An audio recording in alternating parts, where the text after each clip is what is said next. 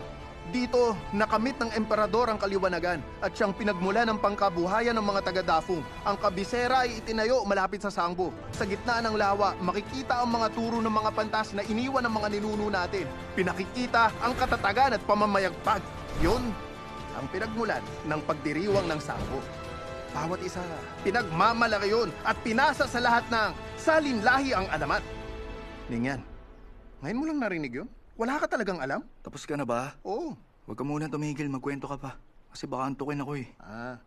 Ang Sangbo may napakahalagang sinasagisag sa bayan. Kung kaya't ang kamahalan mismo ang mangunguna sa maharlikang angkan at mga ministro naman ang tatapos sa pagdiriwang.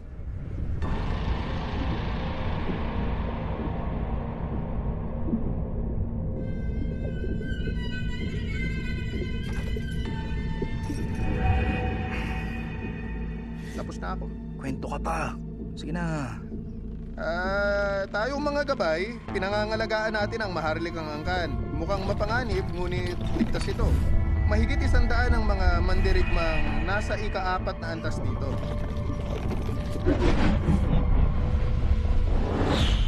Uy! Baka malaglag ka. Bakit ka ba nangihina? Nung isang araw ka pa ganyan, tila palagi kang inaantok. Palihim ka nagtungo sa kawanihan ng himig? Hindi dahil dun. Sabi ng pinuno, huminto ang paglilinan ko sa chick. Mapagpapatuloy ko lang yun kung papagurin ko ang katawan ko. Pagdadalisay ng diwa? Talaga? Narating mo na yun kaagad? Ngunit sa kung anong dahilan, may kakaiba ako nararamdaman eh. Di ko na yata kaya. Sandali lang. Wala na akong kwento. Dalihan mo, magsalita ka lang. Madaldal ka naman, di ba? Kausapin mo siya. Yung bang sa lawa ng Sangbo, napakaganda. Malalim ang tubig at sobrang dami ng isda. Ano bang sasabihin ko sa kanya? Hindi ko alam, basta magsalita ka. Uy, Ningyan! Ningyan!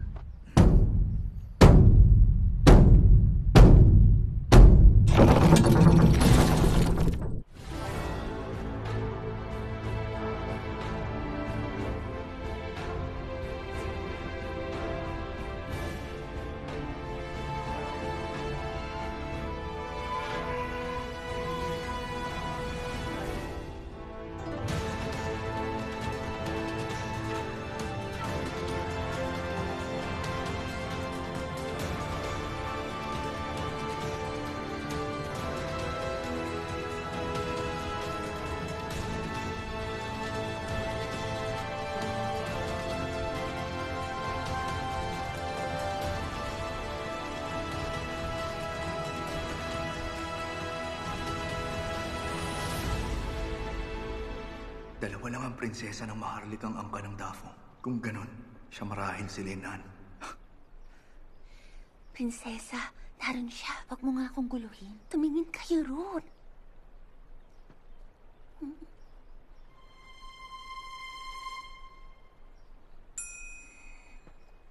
Bakit siya narito, ha? Dali, pakalisin mo. Opo.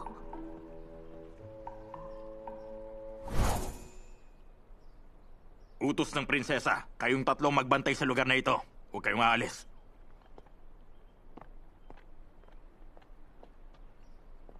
Prinsesa raw? Ha? Bakit niya tayo rito pinapunta?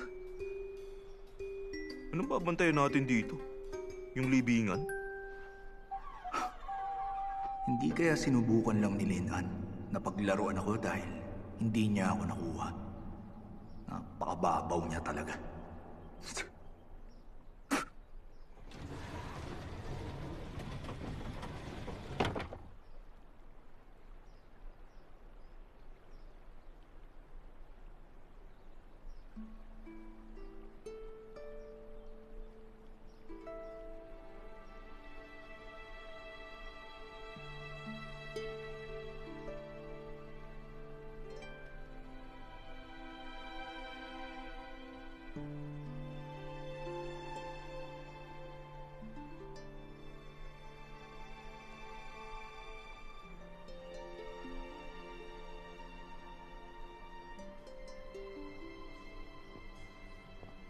Linan.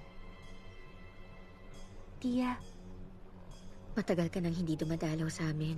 Hinog na ang mga prutas sa tahanan, ngunit walang kumakain.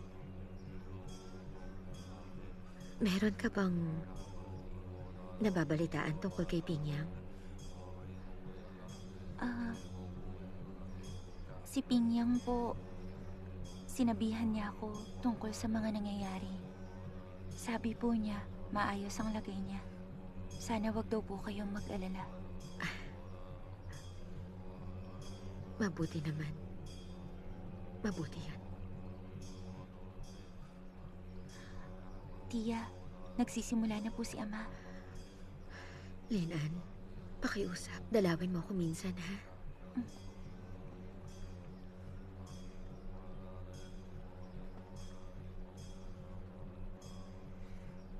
Tapos na ang pagdiriwang! Pagpupugay sa mahal na emperador!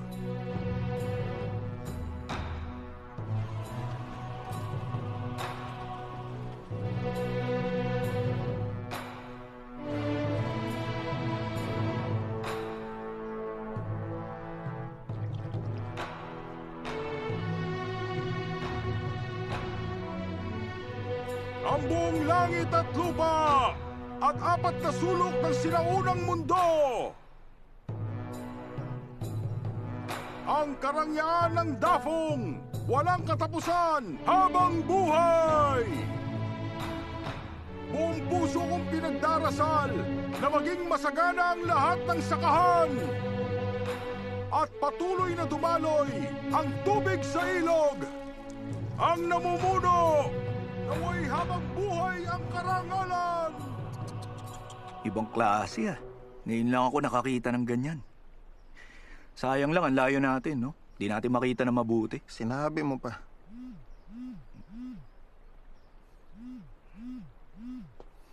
Ay, sayang talaga. Ngayon nga pala magbibigay-pugay ang maharlikang angkan sa mga ninuno. Una, ikatlo. Tama ba ako? Ayon sa tala-arawan, ngayon nga magaganap ang pagdiriwang. Wala ngayon si Una. Pati si ikatlo, wala ngayon. Nakapagtataka, ha? Hindi maganda to. Parang tinetest yata ako ni ikalawa. Pero pati si number 1 di sumasagot. Nandito kaya siya ngayon? Sino kaya siya? Tulungan niyo ako! Tulungan niyo ako! Uy, may narinig ba kayong kakaiba ngayon lang? Yan ba yung pinatugtog nila kanina? Tila nga, sobra-sobra. Parang nakakabingi na. Tulungan niyo ako! Tulungan niyo ako!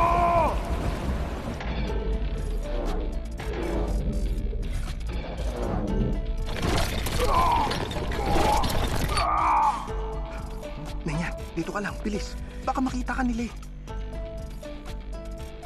Tumayo ka nga ng maayos, mapapagalitan tayo. Amain, may nangyayari po ron. Teka, di niyo ba naririnig yun? Wala nga. Nagtungo ka nga sa kawanihan ng himig. Kung ano-ano na yung naririnig mo eh. Tulungan niyo ako! Ayun, meron nga. Makinig kayo mabuti. Payan ang kulit mo talaga. Napapaligiran ng ilog ng lahat!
Prinsesa. Prinsesa, ayos lang po ba kayo? Prinsesa?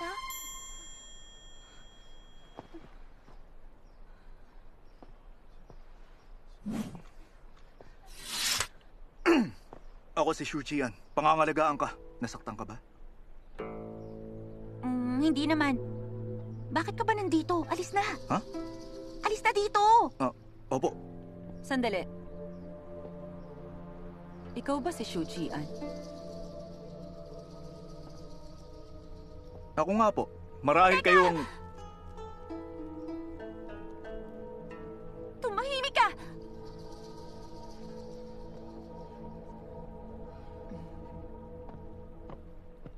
Kabahalan. Nagpabaya po ako.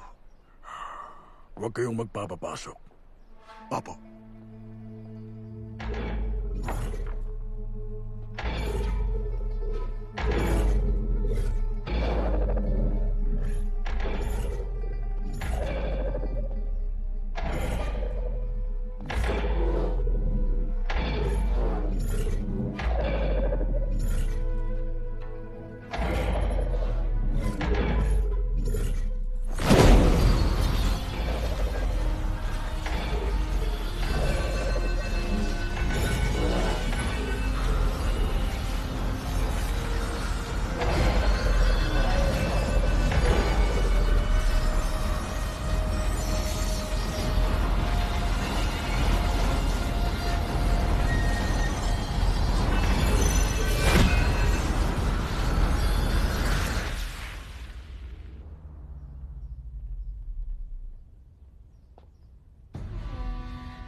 Ano ngayon kung unang antas ka?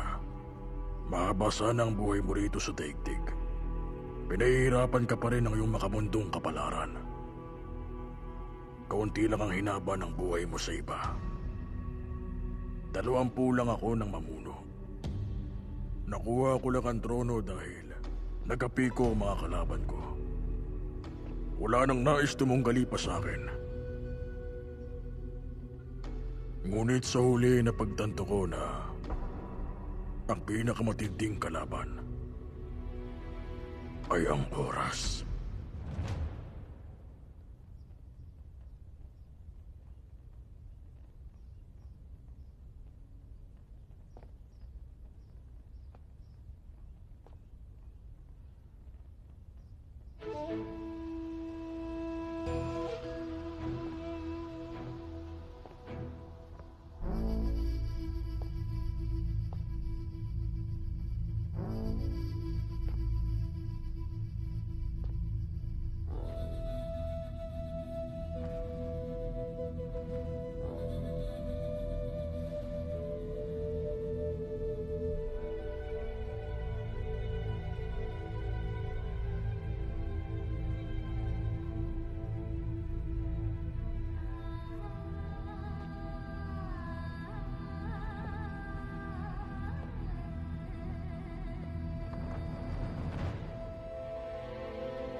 Kamahalan.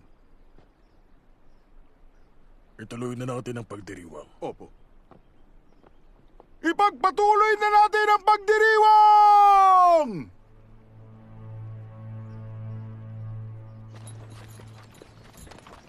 Mahal na prinsesa, tapos na ang pagdiriwang. Saan pa ba tayo tutungo? Tumahimik ka. Malalaman mo kung saan. Sige po. Oh! Teka, sandali lang! Umalis ka na. Ha? Mahal na prinsesa, ano bang nangyayari? May ginawa ba akong mali sa inyo upang ako'y Dalhin ninyo sa malayong lugar at iwan na lang ng basta? May pagtingin sa'yo si Linan. Hindi ko hahayaan magkita kayo. Bakit dito niyo pa ako dinala? Kung di ko to ginawa, makakahabol siya. Umalis na tayo!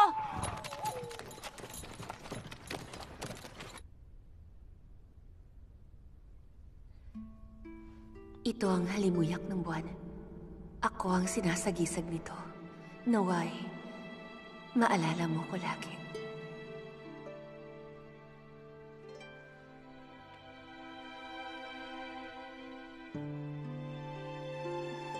Sangguan Shishe, ikaw ang susunod na emperatriz. Paano mo nagawa ang bagay na ito?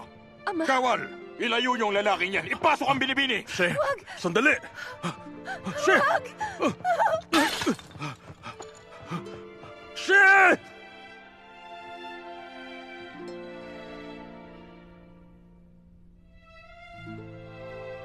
Amain? Amain, narito na ang mga kasulatan tungkol sa lawa. May nangyari po bang masama, Amain? Wala ito.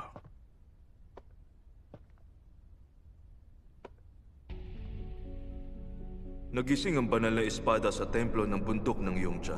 Ngunit ngayon muli itong nahimping. Pumasok sandali ang emperador sa loob ng templo. Walang may alam sa ginawa niya. Pagkatapos nun, inutos na niyang ituloy ang pagdiriwang. Nandun ka nga talaga, Una. Bago lumipad sa kalangitan ng enerhiya ng espada, nakakita ako ng puwersa ng kadiliman na nabuo sa sangbo. Ako man naramdaman iyon. Ngunit hindi ito gaano nagtagal. Ang ibig sabihin nun, may puwersa ng kasamaan na lumapit sa kabisera habang dinaraos ang pagdiriwang. Dahil dun, nagising ang banal na espada upang paalisin siya. Ngunit nandun ang dalubtala ng imperyo. Sino ang maglalakas loob na lusubin ang kabisera? Maaaring wala talagang lumusob. Marahil may tinatago ang sangbo na lihim. Ikatlo, paano mo naman nasabi yan? Yung kaibigan ko, nakarinig siya ng boses galing sa ilalim ng lawa. Maaari nga kayang may kung anong nakatago sa kailaliman ng lawa? Una, mula ka sa Dafong. May naalala ka ba? Hindi maaari. Kung totoo ang sinasabi niya, dapat may natanggap na akong ulat. Ang una ay mahalagang tao sa hukuman. Kung totoo ang sinabi niya, ang maharlikang angkan. Hindi, si Emperador Yuenjing lang ang may nalalaman. Susubukan kong alamin ang katotohanan.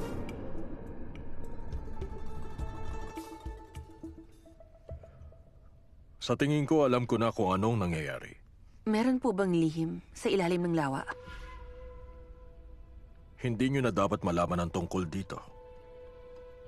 Kalimutan nyo na ang nangyayari ngayon. Huwag kayo magsiyasat. At huwag na huwag niyong pag-usapan. Opo. Prinsesa, ilang araw na nakalipas mula nang gamitin ni Prinsesa Lina ang pangalan niyo. Hindi ko po maintindihan. Bakit hindi niyo po isiniwalat ang totoo? Maaari niyang gawin ang ninanais niya. May naging hakbang na ba si Pinunong Wei? Inutusan po niya si Yang Yen na magtungo sa kawanihan. Ngunit ang dalubtala, hindi po siya pinapasok. Si Yang Yen at si Yuno Kojiang na pinadala ng kamahalan parehong hindi nakapasok. Prinsesa, anong hakbang na ang susunod?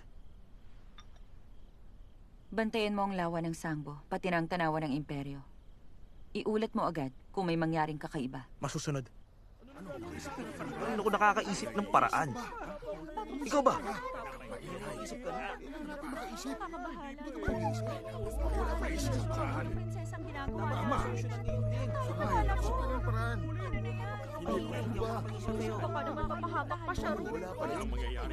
Kanina pa kayo riyan. Wala pa rin kayong naiisip. Tumahimik kayo. Prinsesa, huwag kang mag-alala. Nalusutan naman natin yung nangyari kanina. Marahil sa ngayon ligtas tayo. Ngunit matalino si Wai Jing. Malalaman niya ang totoo. At maraming nakakita ng pag-uusap namin kanina. Kapag may sino man na magtangkang magtanong sa kanya. Wala na, buko na ako. Ay, ayos lang kung malaman nila. Ang mabuti pa, humanap na lang tayo ng ibang makata. Ayoko. Siya ang nais ko. Prinsesa, huwag mo sabihin sa amin may pagtingin ka na sa gabay na Tansong Shu. Ako may pagtingin sa kanya? Hamak lang siyang tagapangalaga, ako. Ako ang panganay na prinsesa ng Dafong, nakalimutan niyo na? Talaga po ba? Ngunit bakit po pagkahigpit-higpit ng yakap niyo sa kanya kanina? Nung niligtas niya kayo dun sa may lawa. Tinutukso mo ako? Hindi po, prinsesa. Umisip na kayo ng paraan, huwag kayong tumunganga. Prinsesa, may naisip ako. Kaya ko siyang pasumpain ng katapatan sa'yo. Kaso nga lang, ang naisip ko pong paraan may pagka... Huwag ka na magpaligoy-ligoy dyan. Gawin niyo siyang patutot.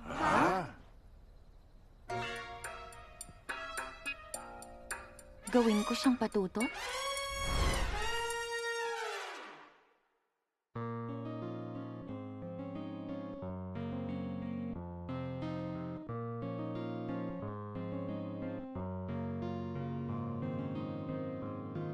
是春来梦里，烟消云天便是情，长夜在无寒息，静待花开季，追那风过线体，素成万般景，为你最难续。